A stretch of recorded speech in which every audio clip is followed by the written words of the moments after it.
Sir एक सवाल है, आज एसलीपीएस वेलनेस में जितने भी अचीवर हैं मैक्सिमम लोग फ्रेशर हैं, और दूसरा बहुत सारे लोग ऐसे हैं जो पहले से किसी न किसी डायरेक्ट सेलिंग इंडस्ट्री में काम किया करते थे। लेकिन वजह क्या है कि एक लंबे टाइम तक एक डायरेक्ट सेलिंग ने दूसरी कंपनी में, किसी भी अदर कंपनी में काम करने के बाद वो कामयाबी नहीं ले पाया जिसके कंपेयर 6 महीने के अंदर वो यहाँ पे अपना वजूद बना पाया और एक बहुत बड़ा रिकॉर्ड बना पाया।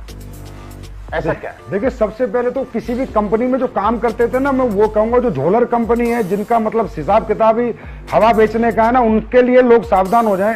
भाई मैं एक बात कहता हूं, पैसे ही कमाने हैं ना तो किसी अच्छी कंपनी में काम कर लो भाई, हमारी में मत करो, किसी और में कर लो।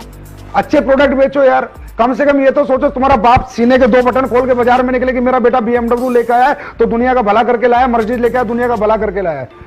ये तो ना कहे तुम हमारे बाप को माँ को लोग, अरे तेरे बेटे ने पूरा गांव लूट लिया, पूरा शहर लूट लिया, ऐसे घटिया प्रोडक्ट बेचे, ऐसे घटिया चीजें बेची जो आज हमारे लोगों के किसी काम की नहीं है। तो मेरा कहने का मतलब है, पहले तो उन लोगों के लिए मैसेज है, भाई अपनी इज्जत से बड़ा पैसा नहीं होता, अपने माँ बाप के सम्मान से बड़ा सम्मान नहीं होता, तो अच्छी सम्मानित कंपनियों में काम करो, बहुत अच्छी अच्छी कंपनी, मेरी में मत आओ, किसी और में चले जाओ, लेकिन अच्छी कंपनियों में जाओ।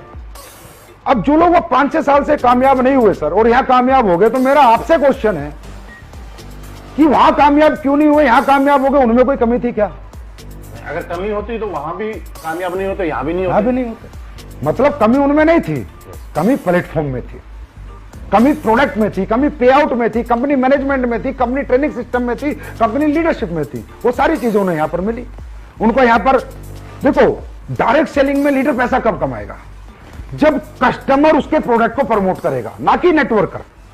कस्टमर, मुझे डायबिटिक प्रॉब्लम है, मुझे प्रोडक्ट से फायदा हुआ, मैंने अपने 4 दोस्तों को बोला भाई डायबिटीज का प्रोडक्ट लेना है, एसलीपीएस का ले लो, बड़ा अच्छा प्रोडक्ट है। मतलब जो बिजनेस नहीं कर रहा है वो भी हमारा बिजनेस कर रहा है, तभी तो पैसा कमाएगा, तभी तो एक्सपोनेंशियल ग्रोथ होगी, तभी तो। अब क्या हुआ, ना तो मुझे उसे ट्रेनिंग देनी पड़ी, ना 8 स्टेप, ना 12 स्टेप, ना 13 स्टेप, ना कोई मोटिवेशन देना पड़ा। उसको तो पता ही नहीं चला कि मैंने तो प्रोडक्ट ही दिया था ना, उसको तो यही नहीं पता डायरेक्ट सेलिंग है। डायरेक्ट सेलिंग क्या है? प्रोडक्ट ही दिया था ना, और उसने 5 आदमियों को प्रोडक्ट बिकवा दिया, लीडर ने पैसे कमाए, हाँ है ना?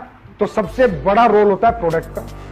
फिर प्रोडक्ट के बाद पे आउट, कि प्रोडक्ट कितना ही अच्छा क्यों ना हो, अगर आपको पे आउट अच्छा नहीं मिलेगा तो बेचोगे कैसे? पेट्रोल चाहिए, मोबाइल का बैलेंस चाहिए।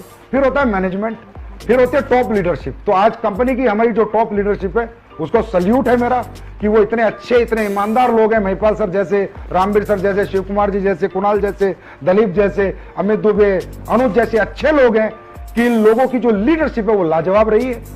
और हमारी कंपनी का केयरिंग नेचर जो है, पता नहीं मैं कितनी केयर आप लोगों की करता हूं, वो आप लोग जाने, पर मेरे लिए एसलीपीएस का हर एक सदस्य अपने परिवार से बढ़कर है, अपने बच्चों से बढ़कर है। तो कंपनी का केयरिंग नेचर होना चाहिए, यूज एंड थ्रो का सिस्टम नहीं होना चाहिए। वो हम कभी नहीं करते, वो काम हम कभी नहीं करते, ना करते थे।